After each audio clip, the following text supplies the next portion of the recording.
to the first video from the Blushing Nerd Tarot. Um, I just recently decided, being inspired by so many folks in the tarot community that have amazing channels and great content, and have really done a lot for me over the last uh, I don't know, months and months of time, that just inspiring me, and also providing such amazing content, walkthroughs and reviews and discussions. And there are so many channels, but certainly Simon from the Hermit's Cave was probably my first introduction to Tarot Tube, and remains just absolutely one of the best content creators in the community, and so many more. And I would like to acknowledge as many as possible, and would like to give credit where credit's due. So I'll be listing a lot of channels, linking from my descriptions, and I also have a website, blushingnerd.com, and would like to also link channels from there so that people can find that great content. So long story short, the reason I decided to hop on today is because I was in a local metaphysical shop yesterday, and I picked up this little gem, Synchronicity Oracle. And one of the reasons I picked it up, beyond just the overall design of the box being intriguing for me, I actually don't have many Oracle decks. I have exactly 2 Oracle decks. So compared to a few more times that in tarot, but I have the 2 penny Oracle from Madame Clara. The shop is on Etsy, is the Hotel Gift Shop. And they're also, of course, 5 Cent Tarot, and there's a few other decks, and some really great merchandise on there as well, like these beautiful enamel pins. It says Ask the Cards, 25 cents. And then there's also, I just Reader Advisor. Love that one as well. Just beautiful stuff. Just a very great aesthetic that really appeals to me from that channel. So that creator.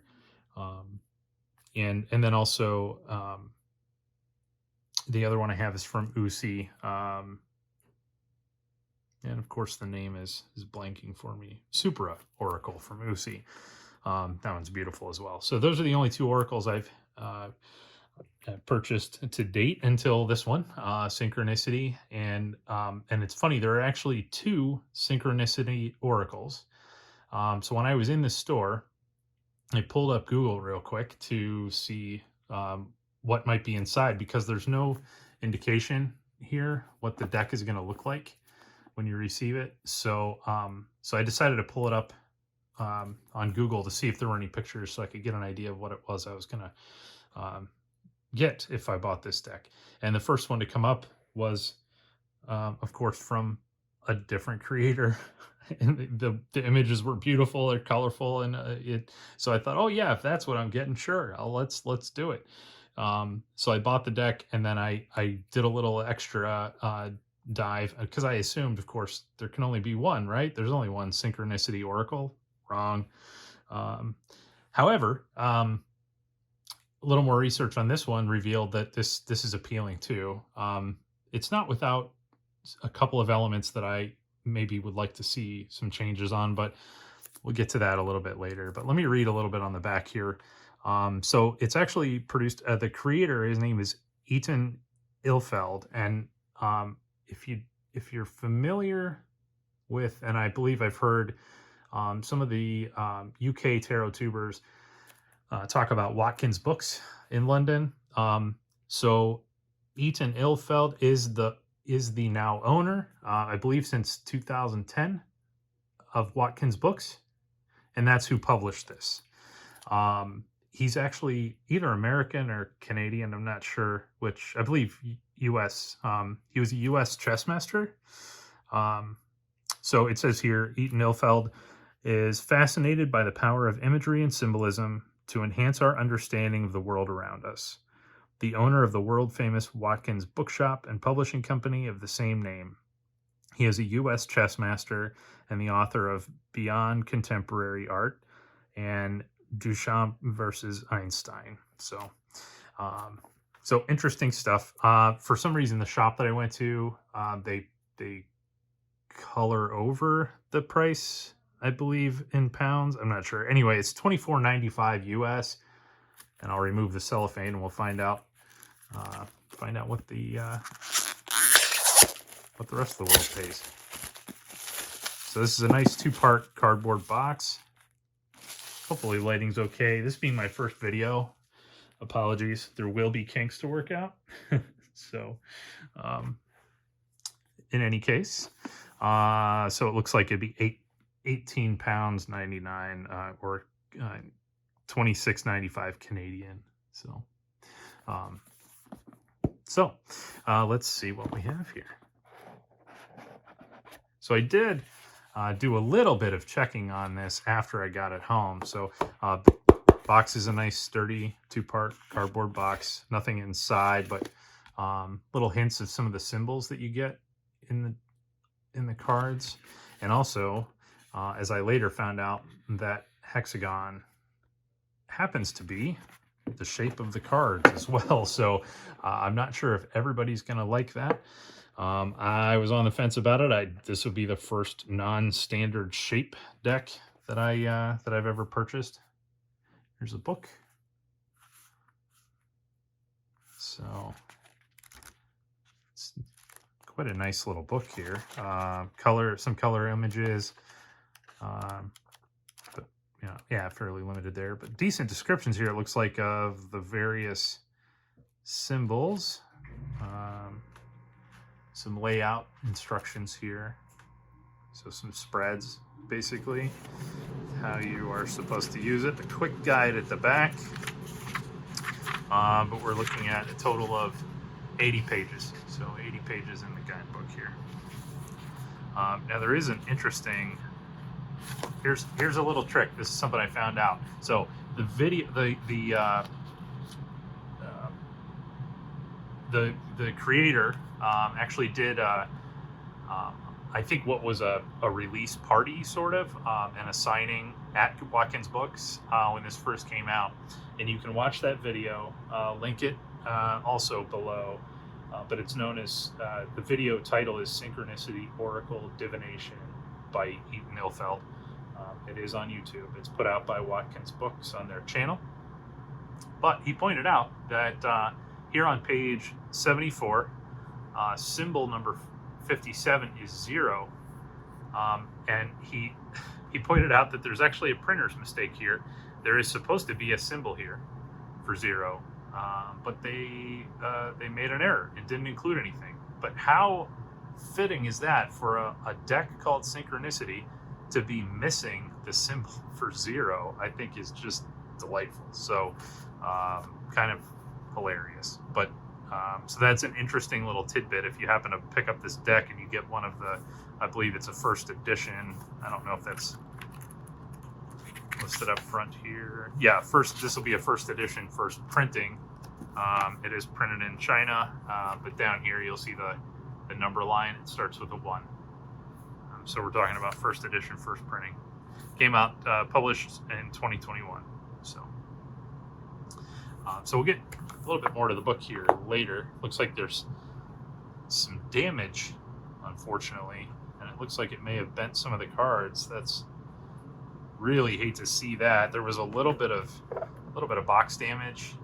If this were, I gotta say, if this were one of the tarot decks, that I had been looking forward to from like one of the indie decks that I buy occasionally, or a Kickstarter campaign or something, and something like this happened in shipping, I would be really, really upset.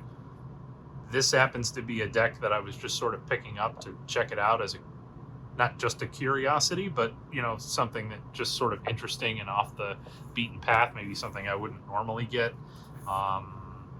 So I guess I'm not crushed by this the same way I would be. Yeah, even the paper's was already broken around it. Really not good. I would be pretty upset about that if this were one of my treasured tarot decks. But oh yeah, there's actually that's pretty bad there too. Quite a separation, and there's no portion of this deck that's intended to be different in any way, like a majors minors division or anything like that. And this actually, I don't know if you can pick that up on the camera, but there's a color difference. It appears to me that this was partway through a print run, possibly, or maybe it's just the way the cards are turned. Yeah, that could be it. Well, in any case, interesting stuff. So, all right, so there's our backs. Blue, white, and black triangles in a pattern. And that was one of the designers that worked with the creator to come up with that. So, all right, so I do not like clowns. So that was one of the first things that I saw when I looked at the images online from some other reviews. There really aren't that many reviews out there. That's another reason why I went ahead and thought, okay, maybe this is a good place to start, because it doesn't seem like there's a lot of content. They're not saturated.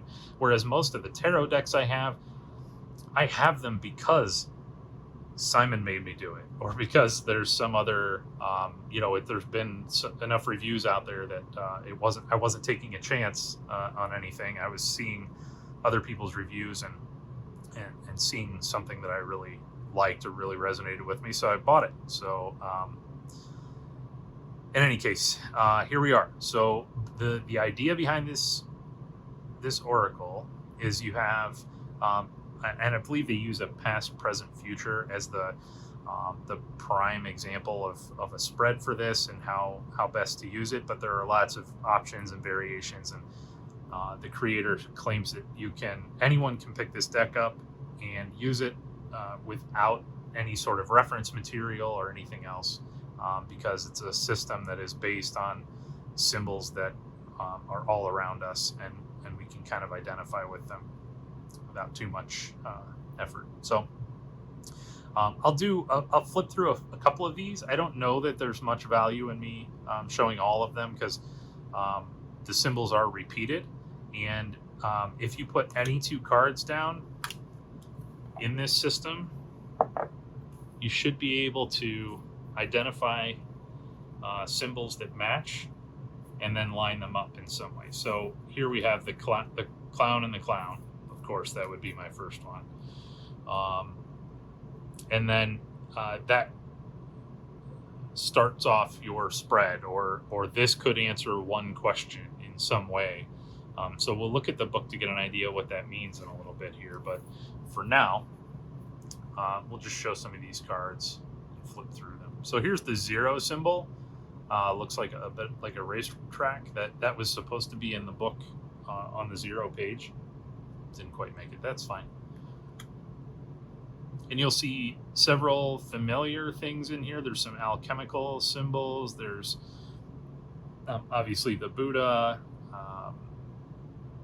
Lots of different recognizable things here from all sorts of systems.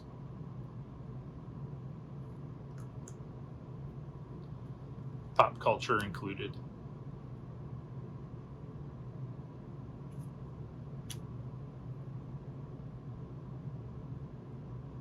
So that gets me to, well, okay, so we can talk about cardstock.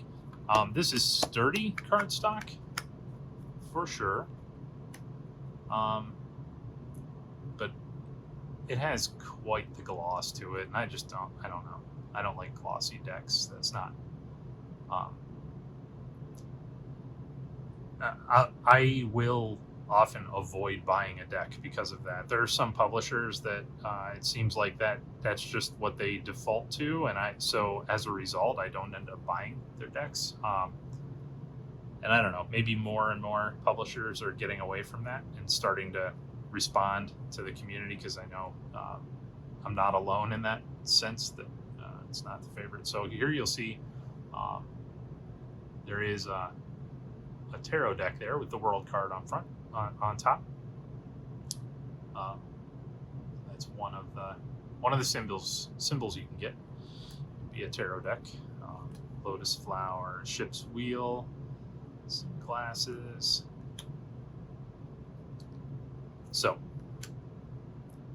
and then you start to see some repeats, because this is a system that allows for, and it's based on a children's game. I can't remember the name of it, but the idea, it was sort of inspired by this children's game, that essentially the number of symbols in the overall system and the hexagonal shape of the cards allows for that random ability to place 2 cards down and always find a symbol.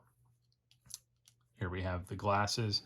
Always be able to find a symbol, at least one match on every card, no matter what you put down. So it is interesting in that way. There's some math that goes into it to allow for that to happen. So that's pretty neat. But you know what? Let's take those two. So if we just match up those glasses there, and that would get our spread started there. So let's see what the glasses mean in terms of our system of symbols here. Glasses, it's symbol number 21 on page 21. Glasses, the keywords: vision, aid, transparency, perspective, blindness. Symbolism: while it is thought that the ancient Greeks experimented with lenses to improve vision, the first glasses were made in Italy around 1290. Glasses help us see clearly. Although they indicate that we may require assistance with our vision, they also demonstrate humanity's unique ability to produce tools that empower us. As long as you use the right tools, you'll be more aware of your surroundings and can act accordingly. And then there's so each of these has the symbolism, the reflection, and the meditation. And that's after the keywords. They'll all have keywords. Reflection is: everything we see is affected by our unique perspective. There is no such thing as a perfect neutrality. By utilizing empathy, we have the ability to better feel and understand a situation from another person's frame of reference. Do you automatically assume that your way is the right way, or do you try to see things from another's point of view? Remember, when you view something, you're always interacting with it in some way, and that interaction has the ability to change both you and the viewed object. So interesting point there. Meditation says: imagine seeing a fog of light in front of you, which makes everything ahead unclear. You take a deep breath and put on corrective glasses. All of a sudden, the fog disappears and you are now able to see a rainbow of magnificent colors. Know that the rainbow was there all along. You just need the right tools to see it. So that does feel more Oracle ish than what the cards alone can convey. And so, in addition to the card stock, and I'm okay with the shape because that's part of the system, and I think that's one of the really neat things here. I'm not always okay with non-traditional shapes, but in addition to the gripe about the glossy card stock, my other rub with it a little bit is the fact that these are just basically like clip art images taken from one of the big online sources, repositories for images, and that's fine. I understand. That's a nice, maybe quick way to come up with images that can work in a system like this. But I personally, I think I would have really enjoyed seeing some sort of cohesiveness in the symbols, and there could be an argument made for variety, adding an interesting dimension here, because we have a variety of sizes, and that changes the emphasis on what could otherwise be the same symbol. So glasses presented in is it possibly 3 different sizes there? There may even be more. So that in and of itself can help to guide meaning, I guess, or um, provide an emphasis that isn't necessarily there just um, with an image alone or the words on the page. Maybe it's that understanding that maybe I need to pay more attention to something with it shows up in a very large way. Tarot on this one being quite large, whereas on other cards it's quite a bit smaller. So anyway, that's a bit about what you'll get for each of those symbols. And then if we look at the system that they set up, if we're doing that idea of the past, present, future style spread, something like that. So if this were past influences here, you would have a question in mind, and that, and sort of like tarot and other oracle systems, where you would have a question that you'd want to think about, shuffle the cards, and draw from the deck, and then the past. So this is the past, then we'd have the present, pull 2 cards for that, and here we have the chess pieces that are our match. Not too surprising that we see chess pieces in here, given the history now that we know of the creator being a U.S. chess master. And then future, what's coming ahead. Move these around a little bit so that we can get everything in here. And on this one, and there is a point there too. I don't know if I'm not sure. And I'll have to watch the video back, because I don't think the creator, when he was demoing this, actually matched the symbols in each of these stages. That did, I believe, come up later. So I think when you're doing this sort of spread, and we can look in the book, but that would be something, if you're interested, you could read up on it, and I'll certainly be doing that at some point. But I think initially what you do is just form this out of those cards. And once you've done that, you pull one final card and lay that in the middle. And orientation is not important, I don't think, for this stage. Again, you lay it down in the middle, and then you look at, and I'm just looking around here for something I can use to indicate direction. Here we go. We'll use the little paper wrap that was supposed to be around this deck. And you look at these in pairs around the circle. So, and the way you do that is, if I'm looking at these 2 first, what are the 2 symbols that are found on each one of these cards? And that shows a relation. And in this case, it's the lamniscate, or infinity symbol. So that's the relationship here. And then here we have the apples. Over here we have the bicycle. And apple again. So that would show some importance there. The apple we're seeing as there's a dual pairing there. So let's keep going around. Then we have the helix, double helix here. And then for the last one, we have the ship's wheel. So the one that's really strong here appears to be the apple. So this would be only one point to pull up, only one consideration here. I'm sure there's more going on that we could draw out from the pairings that we find down there. But let's start with the apple. And it's not just an apple, it's a bitten apple, it says. Symbol number 6. So keywords on this are knowledge, epiphany, aging, nourishment, and transgression. Symbolism. In Genesis, in the Bible, Eve persuades Adam to bite into the fruit of the tree of knowledge, despite having been forbidden by God to do this.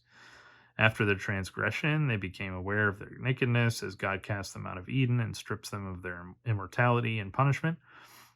The apple also represents knowledge in the story of Isaac Newton's discovery of gravity, when an apple falls onto a tree, out of a tree, onto his head, and leads to an epiphany about the inner workings of the force. Curiously, Newton's narrative echoes the shift away from the spiritual at that time toward a scientific and materialistic worldview. Reflection. There is knowledge hidden all around us, if only we can find a way to access it. However, once we learn something, we can rarely unlearn it. With knowledge and power comes responsibility. For example, nuclear physics can provide tremendous energy for electricity, but it also creates pollution and the know-how to make dangerous nuclear weapons. All knowledge is a double-edged sword. The meditation. Imagine yourself walking in a vibrant forest amid a carpet of flowers and lush vegetation, but the world is currently only visible in black and white. You approach a wild apple tree and pluck an apple. Although you can only see it in black and white, it looks very succulent. You take a bite, and all of a sudden everything transforms into vivid color. You were awestruck by the richness of this world. So, Synchronicity Oracle. Yeah, it's interesting. I don't know. I would like to spend some more time with it. I do think the creator makes a pretty compelling argument for this system in that video that I'll link, and it is interesting. The execution, I mean, it's not without its flaws, I think. Again, could we have found some greater cohesiveness? I don't know. Maybe that would have broken the system. That's another thing. And in order to quickly identify where the pairs are on these cards, they almost need to be very different from each other. Even to the extent of having the variation in size and things like that, I think is probably important too. So with that, I see we're actually getting close to a half hour already. So I think I will leave it there. And I would like to hear from you if you have this deck and have some experience with it. Is it something that you find that you go to regularly in your practice? How do you use it? Do you use it with tarot cards? Is it something you use like I would use typically the other oracles that I have? I use alongside tarot in readings, and rarely do I use them alone, but occasionally I will. But I'd be interested to see what different ways people are finding to use this deck. Again, not too many reviews out there on it, so very curious how it's being received, and curious to experiment with it a little bit myself. So thank you very much for watching. I'm excited to kind of get started in this path and expand a little bit into video content, and maybe hopefully there's something I can contribute. There's so many great creators out there. It's hard to imagine when you're starting out like this that you could add anything of value, honestly, when it does seem like there's such great content creators out there, such a great community already. But nevertheless, that's kind of also why I'm here. I'm inspired by what I've seen other folks do, and just kind of want to join in the fun. So I hope it is fun for you, and please let me know what your thoughts are. I'd love to hear about it. All right. So thank you very much. We'll see you on the next one.